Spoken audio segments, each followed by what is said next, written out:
I didn't realize that this is like practically a one-for-one reproduction, right? It is. It's, I mean, what they call it a facsimile. Okay. So, yeah. So rather than like getting into the work of Manly P. Hall and the ideas and the philosophies of him, Sure. which is a fantastic subject, but I feel like there's so much covered on it, and it can kind of get a little cringy for me to really dive into the ideas and the philosophies in a conversation like this. Yep. But I'll say this, like his whole idea of his work was like, why are we here? Yeah. What are we doing here? What are we supposed to be doing here? And what can we do to make life better?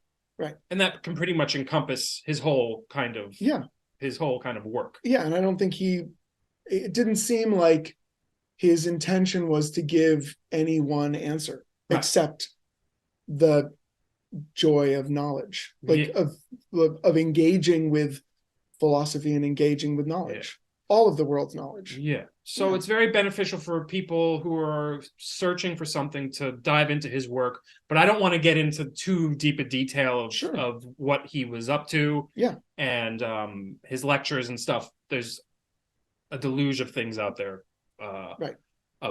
Involving him and his own work. There's plenty of document. But so his kind of grand treatise was this book, The Secret Teachings of All Ages. And for a very long time, the copy that I had was just a pamphlet. Yes. It was just kind of like a regular paperback kind of workbook sort of thing. Kind of, you have one too. Yeah, we have one.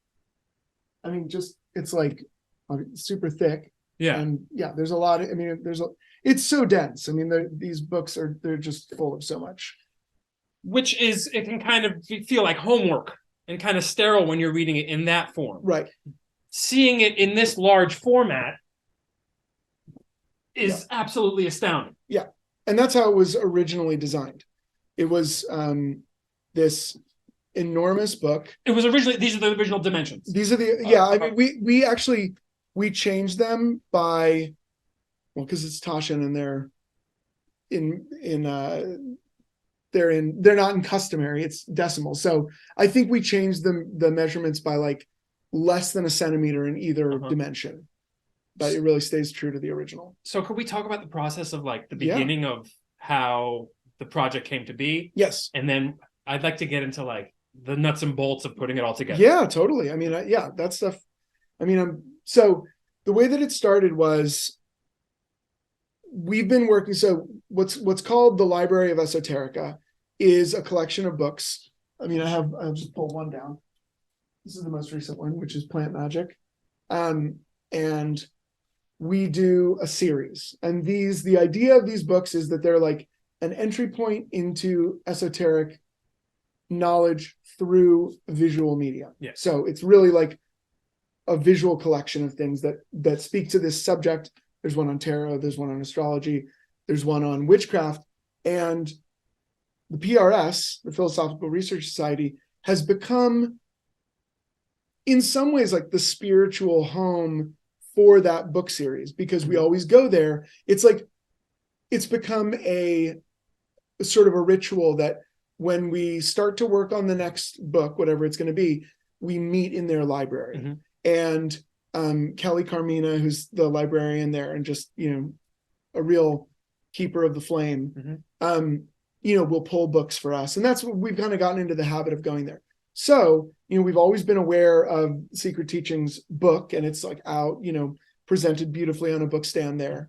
And one of the original ones, right? One of the original ones. That looks like this. Yes. And there are 500 of them. There were 500 of them printed. Because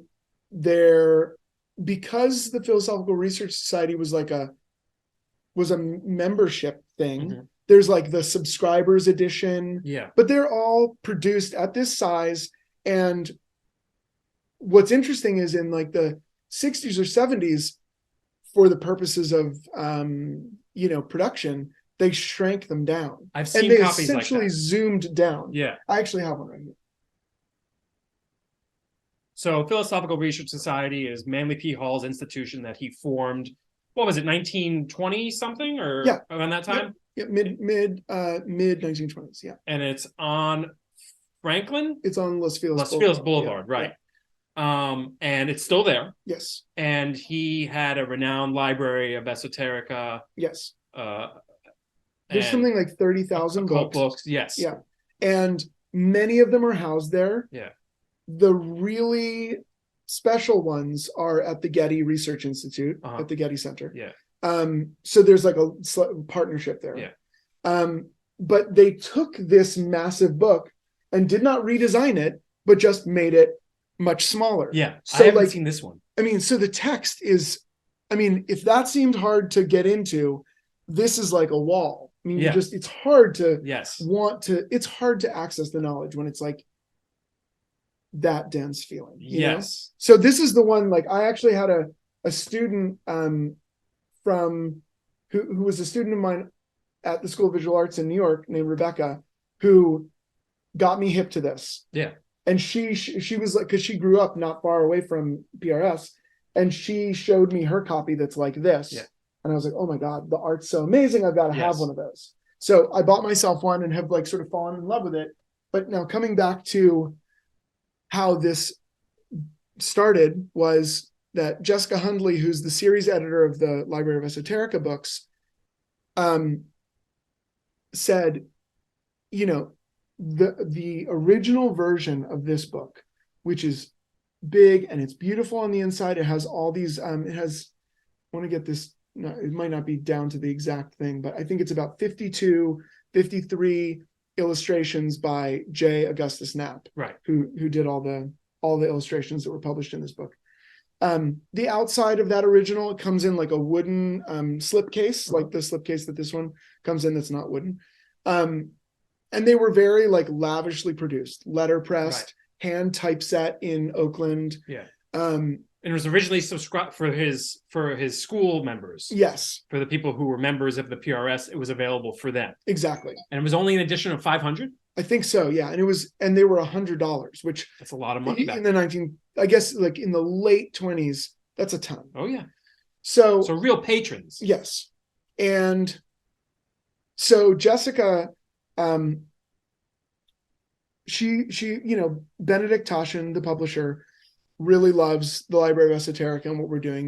They've done very, very well for Taschen, because they're I think we really engineered them to be priced well. Yeah. And you get, I mean, it's 520 pages, full color, you know, for $40 is like it's a really nice thing.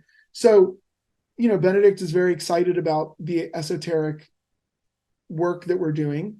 And Jessica invited Benedict to PRS to come see that library and experience it and see the book, which the way she saw it, she's like, to redo this book, there may only be a small handful of publishers in the world that could do it right. Totally. And with our personal and professional connection with PRS, like Jessica felt like our team was like the right team to be the conduit to get this thing done again at the level that Manly P. Hall wanted it done. Yeah. Right. So Benedict came with her there, was like in awe of the library, just like couldn't believe he'd never been there. Right. And I think a lot of people in LA can't believe that they've never been there when they go there the first time, because they're just like, wow. One of my most favorite stories about that library and Manly P. Hall is that he was big on, and I probably talked about this with you before,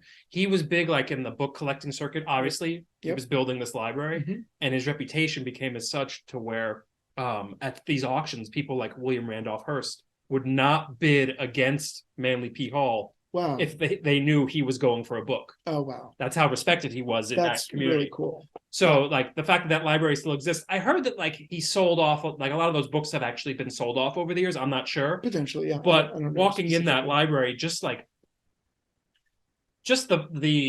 atmosphere of being in there. Yeah. The wood paneling, just the design and the layout of it. Yeah.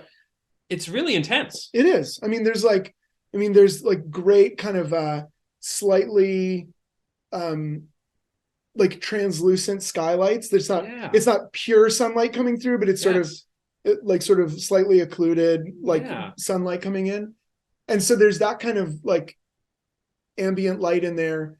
And it's, you walk up to any one of the cases and it's just, I mean, it always blows my mind. Like you just look at one case and you see like, you know, the 10 volumes of the Golden Bough and you go, my God, I could study just that thing for 10 years. Yes. Yes. All of the books are like that. They have there's so much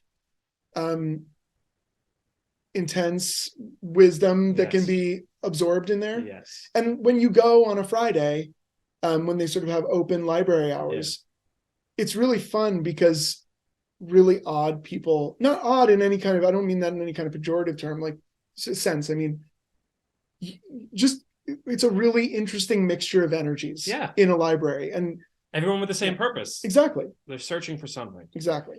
You know, it's great because a lot of people think that YouTube is like kind of decaying minds and stuff. But for me, it really opened me up to a lot of things in the early aughts when YouTube was just starting to get going. Yeah.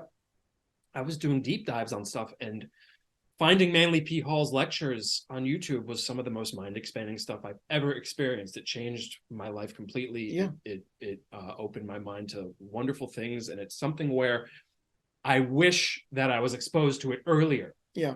So the fact that it's available now for things like our kids is something that's so extraordinary. Like it, for me, if I was exposed to the stuff that Manly P. Hall was talking about in the 20s through the 90s, it would have saved me so much time. But the fact was that I didn't have exposure to that. Right. My parents didn't know about the PRS. Right. People in LA did. Sure. You know, people on the West Coast did. It's the same as like, you know, Robert Anton Wilson or Terrence McKenna. Sure. Like you had to be at Esalen, or you had to be at in Big Sur at the bookshop where they were speaking. Right. Thankfully for some of these people, thank God for some of these people. Yes. If you believe in God. Yeah, yeah. For some of these people who were there recording it. I know. That eventually would put it on YouTube. Yeah. You know, it is so great. But, you know, like with the PRS, there were that tape membership and stuff where, you know, they did mail order and stuff. But who knew about that? Sure. When I found out about Manly P. Hall, I was like, oh, Secret Teachings of All Ages. I got to check it out. Yeah. But it was like versions like this. Yes. The print is so small. Yeah. And so to when you first told me that you're doing this project, I lit up. Yeah. Because I know the work that you do. I know the care that you take. And I know the aesthetic that you cherish and the standards that you keep, that this was just going to be a knockout. And looking through this book, even down to like the typeface that you use, you know, it's absolutely extraordinary. But so let me talk about some of those details. Please. Yeah. The facsimile aspect of this. And this is where, I mean, the science of making this book was so crazy, because Taschen has worked with a photographer in LA a number of times documenting different kinds of things. His name's Blue Tremarchi, and he works in Garvanza. He's got a studio out there. And what they specialize in is photographing art objects and photographing art. That's really like, I think his business is called Artworks, and they specialize in that. So I mean, in and of itself, that's a skill. Absolutely. Yeah. And so, you know, I mean, I can share, I have some day of photos that I took just of the setup of when they were photographing this book. So they took the original, you know, opened it up on those foam, you know, ramps really carefully, and, you know, lit perfectly in the library, you know, 2 assistants, cotton gloves, carefully making sure that every page is like perfectly flat. Yeah. And then photographing every single page of the book. Were you there for that? Yes. So it's every single, they were page by page. Just page, click. Yes. And then page, click. Exactly. And like so methodical, because just keeping all that organized is an art in itself. Right. You know, and when it comes to the production team in Cologne at Taschen that's dealing with all the photos, and there's leveling and retouching that obviously has to happen. So they were all photographed. And what we discovered in the process of photographing this was that PRS still owns 48 of the 53 original pieces of artwork that J. Augustus Knapp painted for this book when Where it was are those? first made. They're at PRS. Are they in the library, or are they in a they're gallery? they have a vault where they keep really the special stuff. What are the dimensions of those paintings? They are slightly bigger than the reproductions. So I'd say they're, maybe 18, like shy of 18 by 24. Wow. You've seen them? Yes. Wow. And so we photographed those. And we photographed some naps that were not included in the original. Mm-hmm. We photographed, Manly P. Hall worked with two artists, J. Augustus Knapp, who was a set painter and set decorator for the movies. Yeah. And when you look at the art, you see that quality. You really do. They do have that kind of like larger than life magical, yes, almost like they do kind of look like what, when you watch a movie from the 20s and 30s and you see the strong man, like those like at a circus in the movie, they have that quality, that kind of like almost like Art Deco. Yeah, there is. Yeah, totally.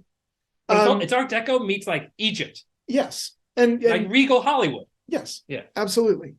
And so, and the other artist he worked with was M.K. Seralian. Yeah. Who there's maybe 10 black and white paintings and a few like 3 to 5 color paintings that he did that are not included in Secret Teachings. Okay. There's maybe, I think there's one. No, maybe there isn't even one. I mean, so we included those in the companion book. That's what those are. I got it. Yeah. So what's cool about that is that the photography and the retouching and the print production that was possible at that time has been like eclipsed 10 times since then. Yes.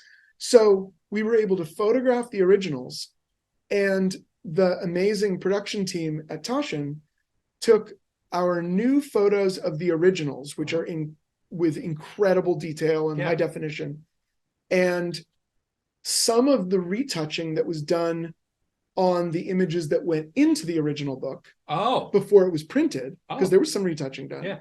And they kind of like did real, like, what you call movie magic. Yes. Of kind of applying the best of that retouching that was done and the best of what we know now to those original pieces of artwork. And so the art that is presented in this book has not ever been presented the way that it is. And it's astounding. Like sometimes with these sort of reproductions or remasterings, the era in which the art was made isn't necessarily, and for lack of a better term, honored. Right. It looks too slick. It's too glossy. Yeah. These have that, I don't want to say vintage, but era specific vibe to it. I don't know if it's the colors or what, but you guys really were able to keep it within the era in which it was conceived. Yeah. Which is cool, super cool. Yeah. And it really adds to the hand feel of while you're reading it. It really puts you in that area of when the book was made. Right.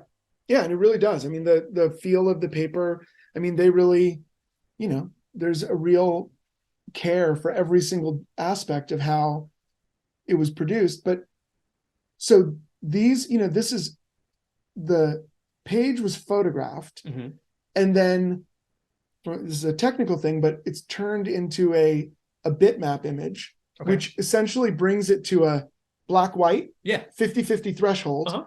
And it's like not quite but as good as like a vector. I mean, it's not infinitely scalable like a vector, but it is incredibly detailed.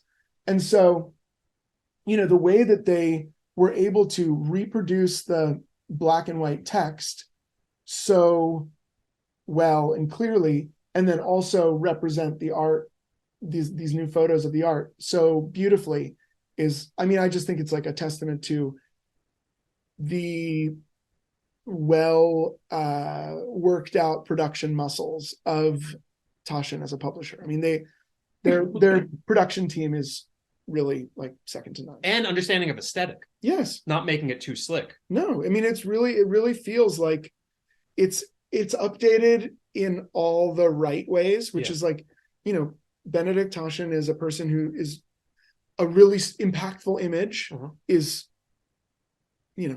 worth 1,000 words. Sure. And so the original Secret Teachings is quite, I don't know, it's kind of boring looking on the outside. It has this kind of unique book cloth that's, it's paper over board, but it's very kind of unassuming on the outside. But that's not Benedict's style. And so, this book has full color, 4 full color illustrations, 1 and 2 on the book, and then 3 and 4 on the outside. And so this is a nap that is not in the original book. And then this one and the tree and the Zohar are all in the original book. But it was the original cover like this? No. These paintings this is new. Yes. And the inside, the liner, like this part, this is new too, right? Yeah. So there's, for his even the color, you got the color perfect. What color is this? What color, like turquoise is it? It's sort of like, it's so good. I don't know exactly. It's like it has a really, it's like 1930s, 1940s, like lobby color. And then, this really, like, this is sort of like there's a Pantone color called PMS 021C. It's just perfect for it's not vintage, but it's era specific. Yeah. And then, but then this is the part that, we'll get into the companion book, but like, the other part that is new is this typographic design is new. The treatment of the logo. And so what was it originally? Do you know? It was a really tight stack. this is it actually. Yeah. So what year is this one? I think this one's 70. Okay.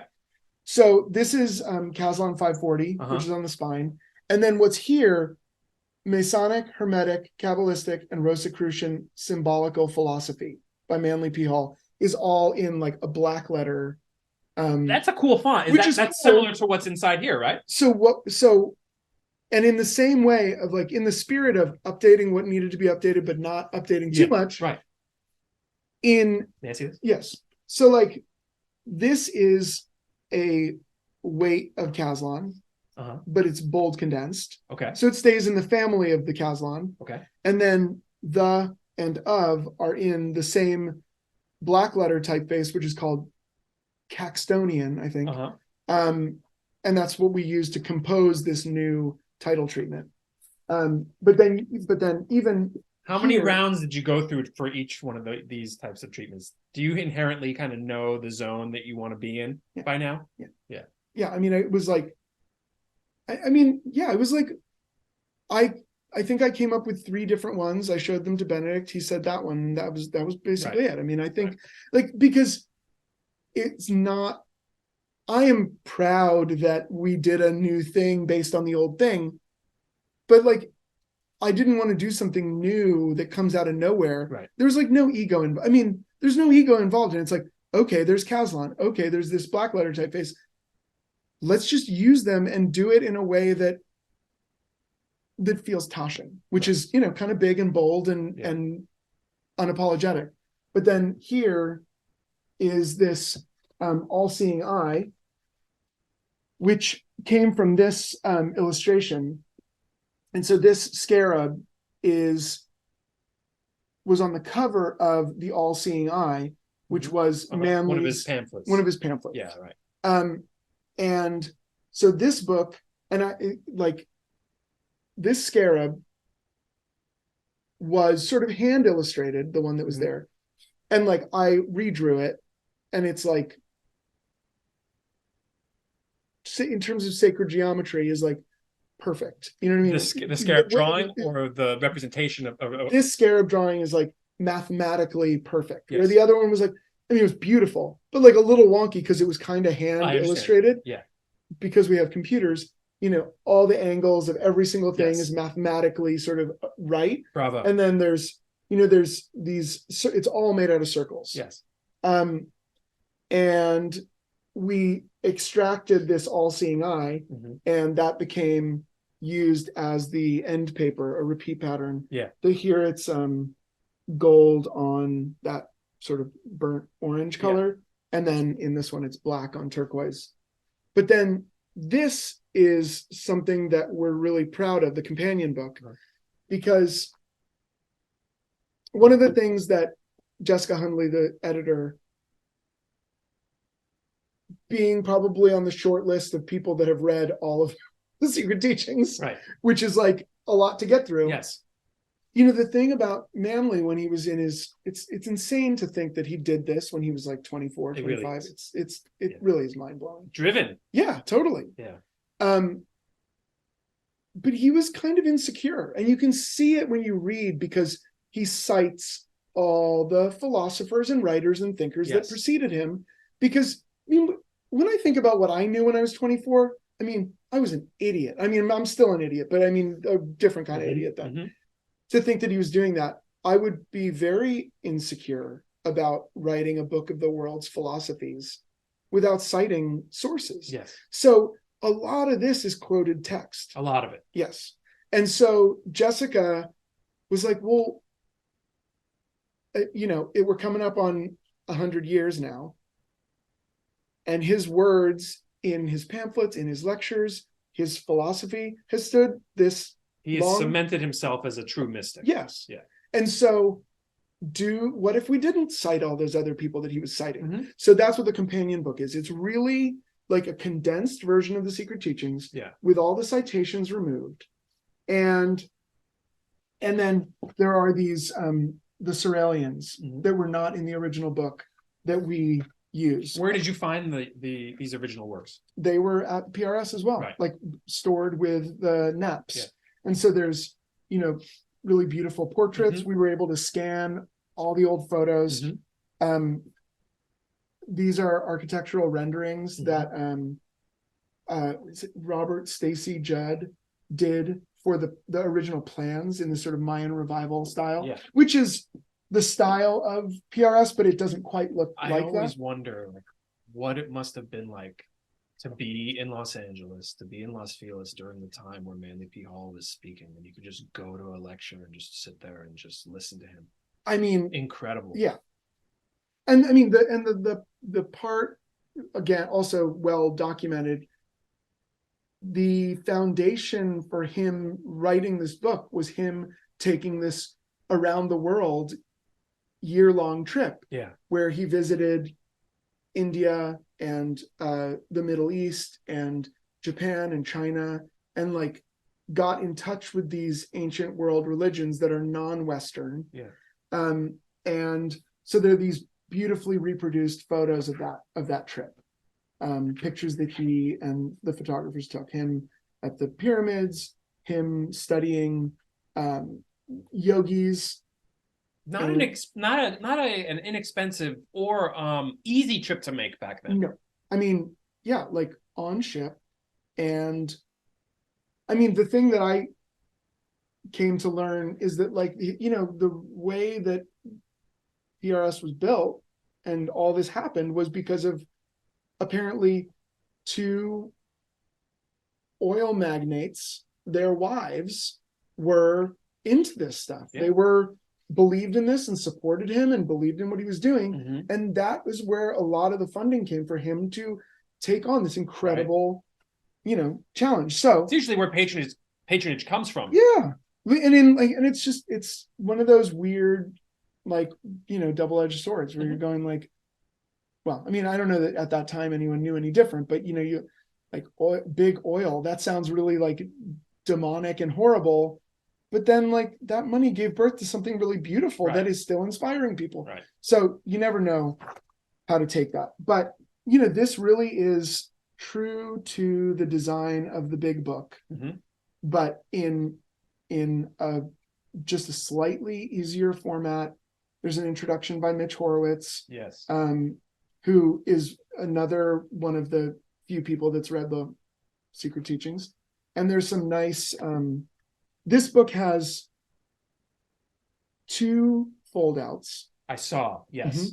And one is like an Egyptian cartouche or something like that, right? it's the tablet of Isis. It's this one. It's, I was actually right here. It is the Bembeen table of Isis. So by the way, like prior to this, either you had the original version or you had a repro, and which is similar, but it's like all the paintings are black and white. And not very good. Looks like scans. Yeah. The symbolism that was printed in here, it's pretty clear, but it's also, you know, it's definitely blotchy and it's hard to read in some spots. Yeah. But this is kind of more of a academic experience. Yes. Where this really offers like a all-encompassing experience. Yeah. Where it's also a vibe in a way. Yeah. You're really like pulled into the work at this volume. I've actually read passages from both. Yep. I like the companion piece a lot, but I think that the reading it as it was printed with the citations offers something a lot deeper. There's a lot of times when I was reading the companion, I'm like, oh, I'd like to actually know more about this one part that he was talking about. And I think that is hopefully the experience for readers, that you, I mean, even just touching on the Library of Esoterica thing, which is, as you were saying, like this is a somewhat, you know, there's a vibe that draws you in versus just being a purely scholarly thing. Yeah. The, call it unfortunate or just like it is reality, the way that in the age of smartphones and Instagram and stuff, the way people take in information is image first. Sure. Then if you even have the split second to learn a little more, you read the caption. Yeah.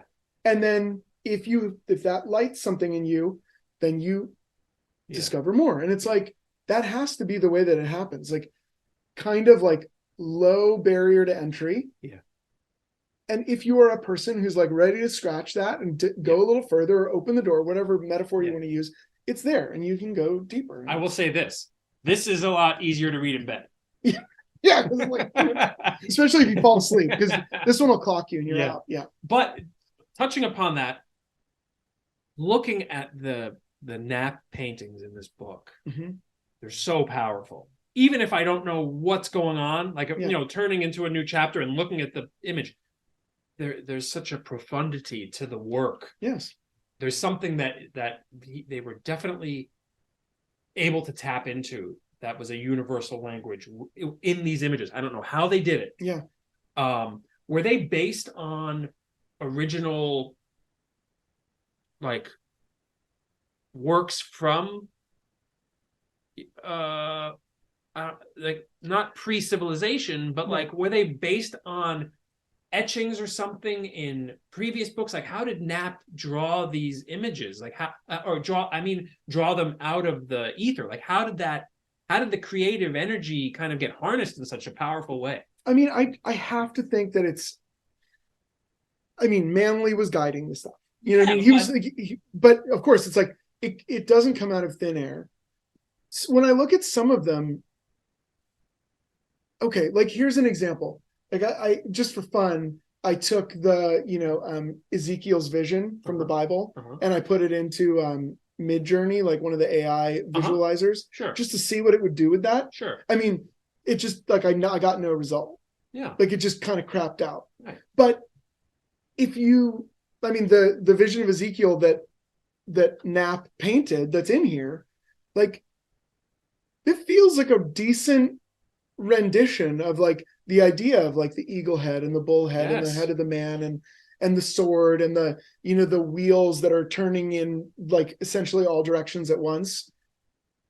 A lot of these things were written visuals, right, that needed a scholar as devoted as Manley to help interpret them and maybe edit the vision, so to speak, and then somebody with the talent to actually render it and color it. And the fact that they don't feel cheesy. Like no, they really feel like magic. Yeah. They feel like you're looking at like the Sistine Chapel sort of way. I've never seen the Sistine Chapel up close, but they feel revelatory. They Yes. feel like a real magical act went into creating them. Yes. It feels like the philosophical minds and the secret societies that came up and or worshiped these beings to begin with, it feels like those are the hands that created those, not some Hollywood set designer guy or production design, right? Not someone like that. No, it's true. There's a real kind of spirit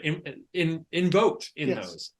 It's marvelous, and to see them in this context really drives it home. I think so. I mean, I think it's great. And I think that there's, this is just an idea right now, but you can sometimes manifest things by talking them through. Like Jessica and I have talked about, this whole set, which comes in a beautiful, beautiful cardboard box, but then it also has this set of prints, which are the ones extraordinary, frame-worthy, that were on the outside of the box. But you've got the Hand of the Mysteries, the Sephiroth, and I'll take a picture of these for my Instagram too. The Man of the Zohar, and this visualization of the chakras. Like these 4 prints they're gorgeously produced, and then you can frame them. It's it's $500, and I think that it's kind of like, what, when you hear a price like that, but it's a massive, lavishly produced thing. We have it in our minds that it would be lovely to do something at this scale and beef this up a little bit, with a few of the things that are from here, and create something that is like, a little bit more in the $80 consumer range. friendly. Yeah, I mean, there's a family in our neighborhood that if I walk by their house at night, I see that they have the David Hockney sumo, it's a Taschen one that comes on a red, blue, and yellow, a tripod, and I'm just like, oh wow, okay, you got to have one of those houses to have the space to display a book that's that massive, know? I mean, this book feels quite large in my house. Yes. I don't quite know where to put it. I don't know where to put the one I have, but I put it out. I have it out handy because I've been, I want to refer to it. Yeah.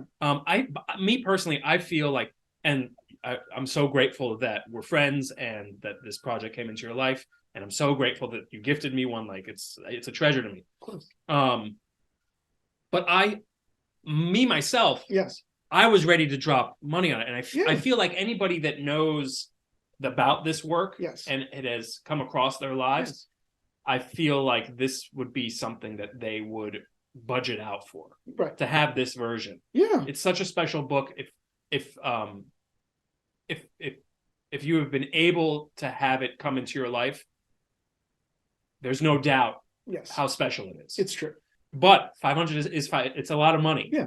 But I feel like the experience of reading the passages in this way gets you closer to the original intention. Now, that's not a barrier. It's great that there's all sorts of versions out there. Yeah. But man, this is hard to stay invested in. Sure, this is very hard to be sitting there and reading, and to not have what I really like about this version is that the images are so helpful when you're reading the passages. Yes. Not helpful in the sense of like a cliff note, but just to keep the spirit of what is being written about active in your mind. Yeah. Yeah, because all the small illustrations that are from they're encyclopedic. The way that they're really they are done with artistry. Yeah. But all those little illustrations of the tetragrammaton or of the there's divine symbols throughout it that when you get to read them all and see them alongside the text, it is like you say, it is the original intent of that experience. What was the hardest part for you working on this? Or most challenging? I mean, the I think the part that was the most challenging for me was doing the companion book, trying to include as many of those illustrations as possible. And text flow. I mean, just as a typographer, it's like text flow, doing it well with many variables is a challenge. I mean, it's like something, I mean, it's like I could probably write a Zen in the Art of Typesetting book myself, but like I really enjoy it. But it really takes attention. It takes a lot of energy. And was this were there any challenges differently than what you normally encounter in keeping the book's spirit intact? Was that a mission for you at all? I'm like, I mean, just as a designer, and it's like something I would really try to impart on my students that I taught for 10 years in New York. Like, as a designer, there's always this kind of balance between artist, because you have artistic inclinations, you have an aesthetic, you have certain personal aesthetic preferences that, in what you can call sensibility. But often as a designer, you are designing in service of something. You are designing branding for a business. It could be a business that you believe in, or it could be a business that you're impartial to. Hopefully you're not designing something for a business you don't believe in or disagree with. But like, that isn't about you. It's not about you as an artist. So I really try to be very non-egoic in all of my design work. Like, how can I channel this person's business into their branding? Or how can I channel this author's intention into this book? And not put myself in there in a way that where I'm present, but put myself in there as a channel, as a communication conduit. So always like suppressing any desire to put your own thumbprint on something, I think is like both challenging, but also like there's incredible salvation in that process as a designer. It's like being invisible in the work. Yes. Right. Totally. But yet hundreds, or if you think about typesetting, thousands of little decisions, micro decisions, you are there. Like, but you're not. Like, no one's, I don't really, I mean, yes, of course I want people to go like, oh, he's a good designer, but I also don't, it's not like, it's kind of not about me. It's just like about doing the right thing, because we love Manly P. Hall and what he stands for and what he did with PRS, and the fact that it's still open and you can still go there on a Friday and bathe and all that stuff. And there's still talks and lectures by contemporary thought people, that you can go and listen to and take what you will from. It's incredible how relevant he still is. Like, he still echoes. Like, I can listen to stuff that he's talking about in the 40s and it just still relates. And like I said earlier, like, it would have saved me so much time if I had found him earlier. But it found you when it found you. And yes, you found it did. When it found, I mean, I'm sure if it was in 7th grade, I'd be like, I'm not ready for this. This guy, who is this guy? Yeah, which is very similar to, like, I remember like being, exposed to like people like Alan Watts, and it's just like, it's so true. Like, there's certain things that you have to come to, even though like it's around during a certain time in your life, you need to come around to it. So it's very true. I mean, I remember, I'm sure I've told you this story, and it just came up recently again at when we did this book launch at PRS, that like, I remember going to Tower Records with my friends. It was like something we would do on like a Friday night. It wasn't the last thing we would do. It was kind of like the early evening thing. We'd go to Tower Records and just go look around. That one in particular had like a separate room for world music and classical and jazz. They were in separate rooms, and there was like the pop and rock section, and then there was like the electronic section, which is where I would go. And I remember seeing this, it's like kind of corny, this CD cover for Terence McKenna and the Space-Time Continuum, which like, that was one of those things where it's just like a mushroom that's kind of CGI-ish, you know, right. kind of early Photoshop or like Corel or whatever, with like, you know, some hypnotic graphic behind it. And I was like, never heard of Terence McKenna. Right. I think I had like, you know, I worked at a skate shop where they would get free CDs sent to them from like, who the hell knows? Right. They would just be like, these are cool, or whatever, check Right. these out. Right. Trying to seed them to skate kids or something Sure. like that. And I remember one of the weird CDs that the owner of the skate shop was like, this stuff sucks, you know, was Space-Time Continuum. Oh, okay. Which is just like droney, spacey, Yes. ambient stuff, Yes. which is cool. I mean, I like it, but I've seen this on YouTube. I've seen the clip of this. yes. And like, he's at a rave. Yes. And he's giving a lecture at a rave. Yes. And it's, I mean, I'm pretty sure he smokes DMT on stage. Amazing. Because like there's a moment when you hear him talking and he's sort of quiet for a second, and then you hear the crowd go up, and it's like he must be taking something in. I don't like, that's incredible. Just what that's in my sure. Anyway. But like, we would listen to it and he starts talking in tongues and it's really weird. And my friends and I, we'd listen to it, and you know, my friends would be like laughing at it because it was so silly. But I was like, yeah, it's silly, but I also kind of thought it was awesome. Yeah. You know, and yes. and you know, now all these years later, like actually taking the time to read like Food of the Gods or True Hallucinations and like see what he was into and doing, like that hit me at a certain point by accident or not by accident. Yeah. When I was maybe not totally ready to take all that on. I'm just talking about like these weird, you know, we see our paths through life and like they're very rarely a straight line, right? You know, and it takes those exposures, that kind of knee jerk of like, what is this? I don't know about this. This doesn't jive with what reality is around me, versus having that, you know, that first exposure almost leaving like an impression on you later on in life. Maybe you can reference, at least that's how it worked for me with this sort of these, you know, esoteric thought and kind of metaphysics and philosophy. Yeah. First, I realized, you know, I need that imprint moment of like just the exposure of like, whoa, who is that?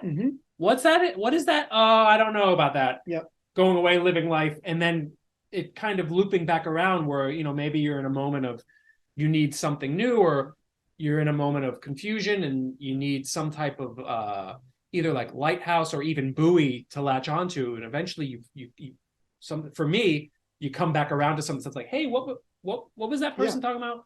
What is this over here again? Maybe I should check it out a little bit. My life is in a certain rhythm right now to where maybe I can be more receptive to it. Yep. But Manly P. Hall was never a thing for me. Right. Never even heard of him. Right. But like, you know, people like Alan Watts and Terence McKenna, even like Aleister Crowley, to be honest, like even those types of names, it all kind of led to me discovering Manly P. Hall. And if, you know, once I discovered Manly P. Hall, it's like, oh, like this is the source. Yeah. I mean, Alan Watts is the shit. Terence McKenna is the shit. Absolutely. Aleister Crowley, I particularly like. I'm fond of his work as well. Yeah. But like when you get to the work of Manly P. Hall, it just is, it's masterful. I mean, every single spread of this book is like a potential doorway. Yes. Into, I mean, he's trying to sum it up. That's the funny part. Is like he's trying to condense, you know, thousands of years of a particular religion or philosophy or dogma or whatever into like a chapter of maybe, you know, there's a lot, but like 2,000 words maybe per thing. Kind of nails it. I mean, have you seen a book that's kind of more all encompassing? And I mean, I think a lot of people think, and you can also be surprised to think, that now, even almost 100 years later, there really isn't a book or a website that is as deep and connected and illustrated and as concise, complete as this book is. Nothing, no one has quite, I'm sure a lot of people have tried, but nothing has like replicated it yet. And like, also back to the idea of like when it coming to things when you need to come to it, or when they naturally happen in your life. Listening to his lectures is no easy feat. Right. He really he's very verbose, and he goes on, like some of his sentences are just massive run-ons, yes. where there's like, it's coded with tons of ideas, yes, to the point of where there's been many times where I've had to rewind yeah, to listen to again. yes, And he'll go on like that for 4 hours. yes. So it is not for the casual listener. It is, you need to have some intention if you're sitting down to an endurance, yes, intellectual endurance, to get through this stuff. That shouldn't be necessarily a gate, but it is. But it also requires the person to have a focus yes. when they approach his work. Yeah. And LA is not a bad place for that, because you spend time in the car. It's a good time So to true. listen to that stuff. Because So I can't work and listen. Like, I couldn't listen to a Manly P. Hall lecture and be designing something, because I've tried 100 times. No, he goes. And it's, you'll be out to sea. But like any audiobook or any thing where I have to listen and really pay attention. Yeah. I like that what I'm doing fails, or I fail to actually absorb what I'm listening to, Yeah, so. It really requires that you hang on his every word. Yeah. I've rarely encountered a scholar or academic speaker like that, where you really have to sit and listen to their every word to get the main idea. Right. But the ideas are so grand, and it's like, if you can bear it, and if you do have that endurance, you can get through it. They're so rewarding. Yeah. To the point to where I'm sitting here like wide-eyed thinking about it. I mean, that's how much of an impact this person has had on my life. I can only, and so many other people's lives. It's incredible. Yeah. It seems like a big part of the secret teachings and what he was listing about secret societies and the philosophies of these secret colleges was the idea that we begin as a divine mind, and we are trapped in mortality. And that mortality is, and a lot of these writings, like the Eleusinian Mysteries and a lot of the kind of parables and philosophical ideas that are listed in the book, point to the notion that this reality is an illusion, and this is the death. And when we are released, our divine spirit is released, that is our immortal life. That is the true life. Right. Do you think that rings true for the way you were describing your design? This, like, in a certain way, this sounds like sounds very aesthetic when I say this. Yeah. But like, there's that great scene in Performance where Mick Jagger is like is sitting at his like recording sort of altar, and like those massive speakers, it's like symmetrical, and all the rugs are placed just so, and like and I think, like, bringing ritual into your work so that you forget yourself is very much a part of it. And it's probably why I've bought like 5 keyboards and returned them in the past few months, because I'm like, it's not the right keyboard. Right. It's just silly stuff. But like, getting to a place where you forget the mechanics and you're kind of in a state of ritual and sort of fluidity. Yeah, it's like a flow state. Yeah. Everything kind of aligns with that. It does. I mean, anytime you can get into a flow state, it's almost like that. You're kind of ejecting out of like the illusion of matter and material. And you see so much of like how, like, whether it's Tai Chi or like the Gurdjieff movements, or like whirling dervishes, or ecstatic dance in like a Pentecostal church. Like, all of that is like about, it's not like, it's just, you are giving over yourself to movement and giving yourself over to body and to flow. I mean, yeah, I think that's like you're trying to kind of kill the mortality. Yeah, which is kind of antithetical for me and this show, because I do love collecting things, and like I do love like I love having this around me. Absolutely. There's something that this gives me by owning it. And in another sense, most of the things that I have contributes to that. Now, whether or not that is an illusion is another thing altogether. But there is something that ownership kind of imbues me with. Sure. I don't know if that's something that I need to break or not, but it just is what it is, and I accept it about me, and I find pleasure from it. Yes. Are there things that you collect? Do you collect anything? I mean, you collect books. I mean, anything else? I mean, and is book collecting like I'd say I collect books, but is it really collecting? Or I guess it is, right? When you go to find editions of books and you go out of your way to get, for somebody else, I mean, such as myself, like, yes, you gifted this to me, but I would have spent money for this. Yeah, I understand. This is a collectible to me. Yes. But is just buying books, is that collecting them if you're just buying them off Amazon? Or is collecting more like when you start searching out various editions and I want this volume with this cover? That seems more like collecting. I think so, but you could also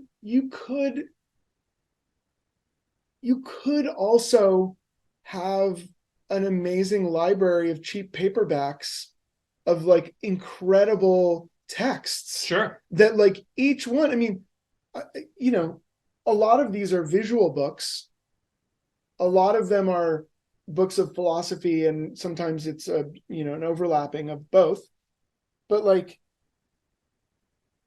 to me, the books are like little doorways. Like every single one is a portal into some idea or some vision, and like to me there's like great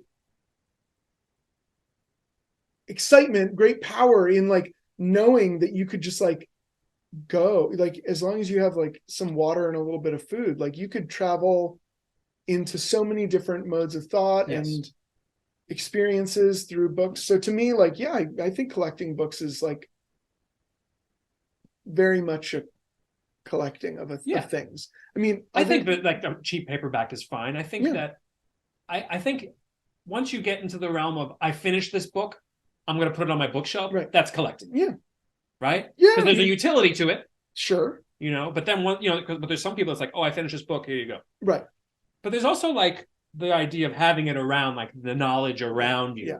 I like, to me, it has that kind of like, is a little bit like an altar. That's what books are to me too. Yes. Like all of the collected knowledge that I've curated onto this shelf and in this, and my wife Jennifer and creative partner, like she has a library that makes this one look like a joke. She's obsessed with trying to get her on. She's dodging me. I'm kidding. I think she's into it. Yeah, she's ready. She's always ready to talk about collection. I mean, the other thing, like, did you collect anything as a kid? I collected comic books, which I think a lot of, like Marvel and DC stuff. Yeah. And then I think like right when I got into it was because like my dad wasn't into it. So it's not like I grew up with like sort of like the classics. Right. Like I got into it right when, there was like DC and Marvel were the classics. There was Dark Horse had been around for a while, and Image was like all those Image comics were just hitting them, like, Spawn and the Max and some of those, like, I guess slightly more experimental, kind of weird, abstract the 90s narratives. Comics. Yeah. How long did that last? Several, I mean, 3-4 years, I'd say. Were you reading them? Yeah, I was reading them. Yeah. And I remember loving the Max. I thought that was just such a cool, like the sort of in and out of realities was very like potent to me. And then, I mean, I collected, sports cards and stuff like that. I don't know if I was like super into it, but I'm really into paper and printing and production and the thing. I like the thing. I mean, it's the same as you were just saying, sort of in some ways, I feel like we in the philosophies of like esotericism and stuff, Mhm. or, attaining Zen or revelation or whatever you want to call it, that you let go of everything, of like all possessions, none of that matters, So scary. I'm not there yet. Yeah. I mean, I still love stuff. I just love knowing that, like, oh yeah, like there's like an idea in Freemasonry, like, oh, like I have the book here, I'm gonna dig in there and I'm gonna find it, and it's there. I mean, you could do that on the internet, but that doesn't, I'm like too nervous. I know the internet's not going anywhere. Right. It's just like the fact that I can't, like, if there's an EMP, the books are here. Right. If there's an EMP, there's an internet. So right. I guess that's fine. It's also the idea of like sitting there with the book open, what's on the other page. Like the internet, you can't really see what's on the other page a lot of times, on the other page in the internet. Yes. When you have a book open, right, you can see what came before or after whatever you're looking for. And also, like, I mean, I know that there are, and the focus is there. There's something about like looking on something online where the focus isn't 100% there. Yeah. Because you can just open up another browser, and that you're at the whim of your impulse of like, oh yeah, this reminds me of this, and boom. Yes. Next thing you know, you're looking at something else that may reference what you're looking at, but you're still not in the thought. I'm not going to be able to remember the name of the author, but there was a book that I read in like the mid 2000, like the mid zeros of it's called The Shallows, and it's like kind of like a modern philosophy book ish, and it came out right at around the same time as that book Everything Bad is Good for You. Okay. Everything Bad is Good for You was kind of making the case that like gaming is like good for your brain because it's like so deep and whatever. Fine. Yeah. I personally don't agree, but that's fine. I'm not, for me it isn't. Right. But it's not to say that it isn't for others. But like, so The Shallows deals with like seriously how deep we go into things. Yeah. So the way that you interact with knowledge when you're online is like you're kind of like skittering around on the edge. You're never really submerging yourself, like truly deeply, like meditating on a thing. Sure. That's the argument of that book. Right. And I think that I kind of agree, like sitting, isolating yourself, however you do that. Yeah. Without distraction, and reading and being alone with your thoughts. And there's so much to be said for, seeing your email ticker, the number change. I mean, you're going to go check that. Then you're responding to that. The chances that you're even going to get back to the thing you were reading are slim. Right. And if you do, you've been distracted. You haven't gone like deep, literally. I mean, that is that. And I mean, that's I was about to say, this experience of having the book this size, it ensures and it demands that you pay complete attention to it. Oh yeah, if it's on your lap, you're not getting up. No. Has there been anything that you bought recently? A really big LA book collector passed away. Okay. And his wife was unloading a lot of his stuff because there was a lot. And one of the things that we got was this stack is like not all, but many of the Manly P. Hall. Oh, you told me about these. Magic, an essay on the fundamental principles of operative occultism. May I see these? Yes. Yeah. Astrology and the ductless glands. The secret of the untroubled mind. The adepts in the Eastern esoteric tradition. And these are like the original pamphlets like that were available at the PRS. Was this guy there? Or he just collected these volume ones? No, I think he was going. He was like really into typography and design and book printing, and was a big collector of the Apocalypse attributed to St. John. These are just like so just plain. Imagine just like getting this at the bookstore, just these plain pamphlets. Pluto in Libra, an interpretation. These are incredible. Now, did you just got these? You just came across? I just got these very recently. But like, if you look at this is kind of what I'm talking about. Like, look at like these old like vintagey colors. You nailed the color processing. Yes, yeah, they're nailed all, it. It's all here. Studies in character analysis. Incredible. And I think like this is another thing that I could totally get into collecting that I Like, look at this. It's almost the exact same. Yeah. Wow. This Parabola magazine. I mean, these, if you start collecting, I mean, it's like another It's like a new age kind of. It's like all mystic kind of. Yeah, it's all mystical, Nice. occult wisdom, but it was in a monthly magazine, or it was a seasonal. It was a Parabola? quarterly magazine. Hello. Yeah. Let me see here. I know.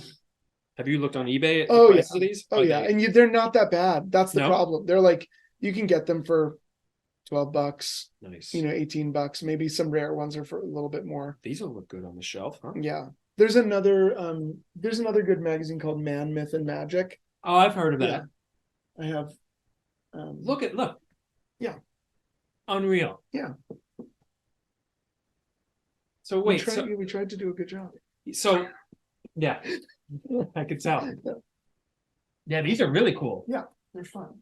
How deep was this guy's library?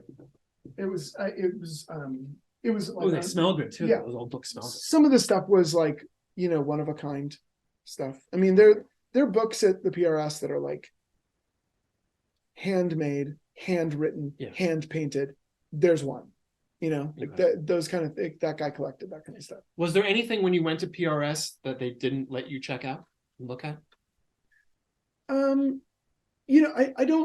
don't think that we necessarily came across anything that was forbidden. I think the things that are like of that nature are at the Getty. Mm-hmm. But even there, like you can become a reader at the Getty Research Institute.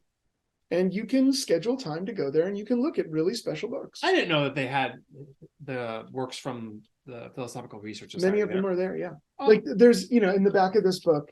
Some of them more like antique volumes, I imagine. Yes. Right? And like at the back of this book, there's a photo of Manly.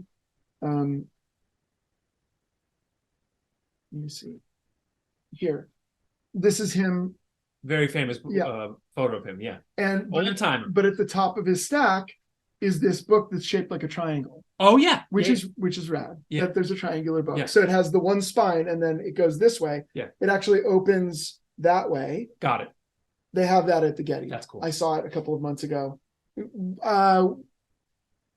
If you schedule time, you could, wear the gloves and leaf through it carefully. Because it was an event, they weren't letting people touch the books, which was fine. But like I got to see that triangular book, and that was like a real that was like kind of a Godhead thing.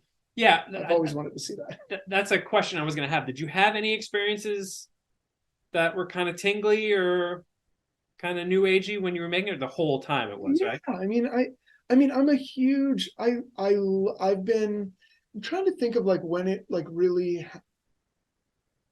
So I think that when I was in college and I read the book Grid Systems, mm-hmm. which is a very terse book about design. Is that a famous book in your field? This is like, but like all, like this compass is open to 60 degrees. Mm-hmm. Like I just try to keep like all reminders everywhere of that kind of stuff. But yeah, so this book is like a very famous design education book. Okay. And is it suitable for everyday life, or you think it's mostly for design? It's for design. Okay. I mean, it's about planning. It's about logic. And he's like, Joseph Mueller Brockman was the sort of, arch logical, German designer, very, very sort of rigid about stuff. But like in reading this, I remember that's when I was like introduced to the golden rectangle. Mm-hmm. And that was like that was when a light went off. Tell me about the golden rectangle. It's a rectangle that is recursive in that if you have it here and you add a square to it, you've now created another one. Another rectangle. Another golden rectangle. Okay. The same proportions. Uh-huh. And they relate to the Fibonacci sequence, which is 1, 1, 2, 3, 5, 8, 13, 21, 34, The 55. reoccurring And the idea is that sequence 1 of the plus world. 1 is 2, 2 plus 1 is 3, 3 plus 2 is 5, 5 plus 3 is 8, 8 plus 5 is 13, You got 13, Uh-huh. and then 21 and so on. Yeah. And it grows according to that principle. So 5 to 8 is a golden rectangle. Okay. And it's very close to a golden rectangle. I mean, the relationship is like 1.618 decimal, continuing on for a very, very long time. And is that the desirable result in all design? You want to get to that golden rectangle? I mean, it's a very beautiful shape. Uh-huh. In Eastern cultures, like in like Japanese house planning, Uh-huh. they love a double square. Okay. And squares are really awesome too. Like They are. a square is a very wonderful shape. And what happens when you make a double square, it creates an opportunity for, it's like Tetris basically. Sure. It's, the golden rectangle doesn't operate in quite such a tangible way, but it's a very magical thing to see the relationships that start to come out of it. And so I feel like, discovering the golden rectangle was like the beginning for me of loving sacred geometry.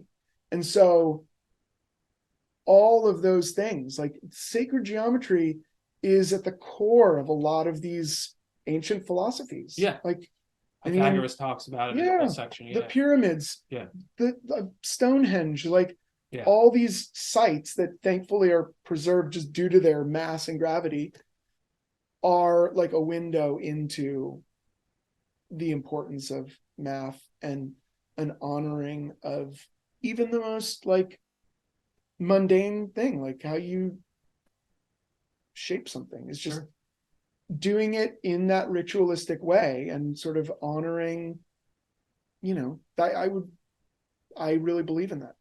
I think that there's like a magical, you imbue a mundane thing with magical properties if you honor those. It comes out too, like if something is quote well designed, there is kind of this universal connecting that you have with the object. Yes. That is so simple. Yes. It doesn't require much thought at all. It's like an immediate connection that you have.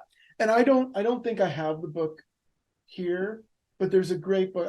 I'm sure I loaned it to someone, and that's just what happens. How it goes, it's called Geometry of Design by Kimberly Elam. And it's great. It's like I'm not saying this in a negative way.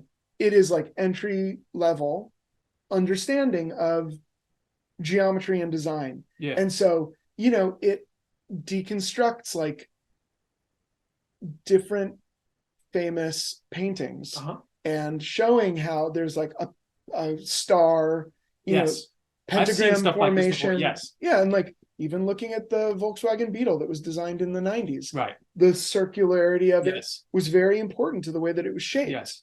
You even see like there's people who've even done this where they've taken, like athletes that are at the pinnacle of movement and at the pinnacle of their sport and movement.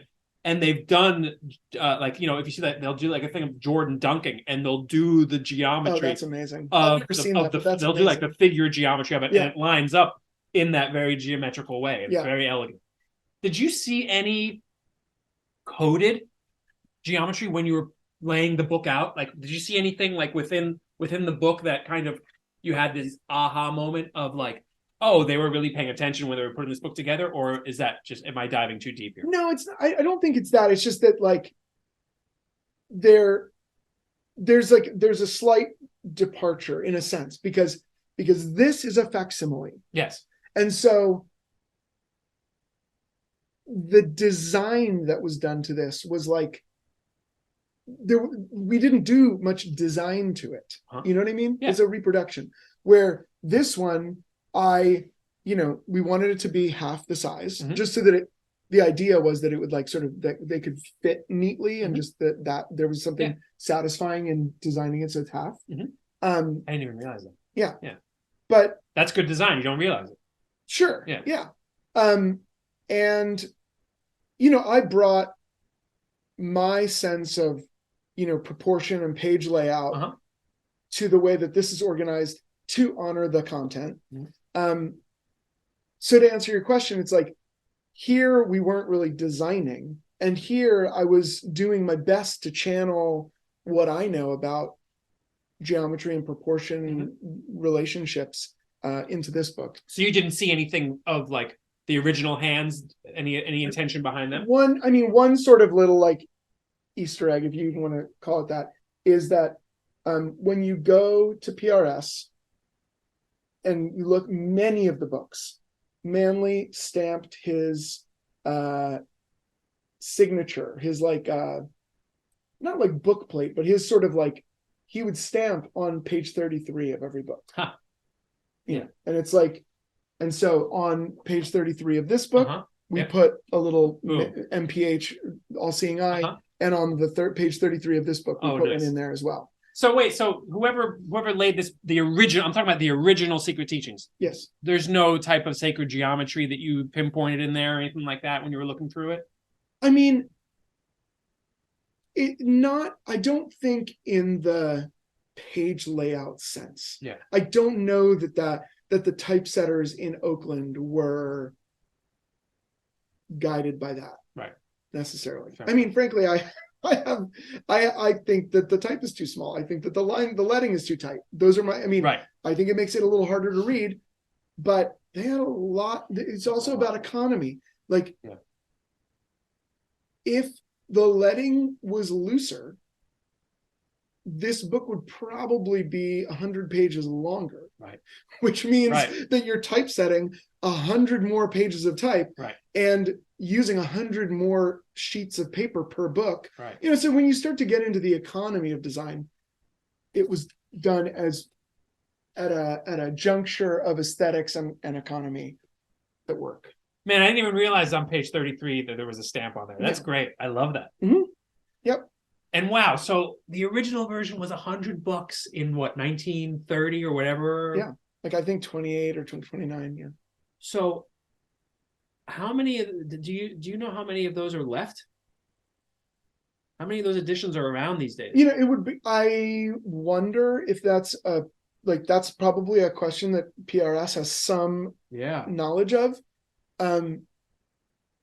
It's crazy to think. I mean, it's crazy now to think that somebody, moved from San Diego to Timbuktu, and they were like, threw it away. At some point. I mean, think about the 50s. It's like when you watch there's like a few Mad Men episodes where you see like Don Draper and his family, they have a really beautiful picnic in the park.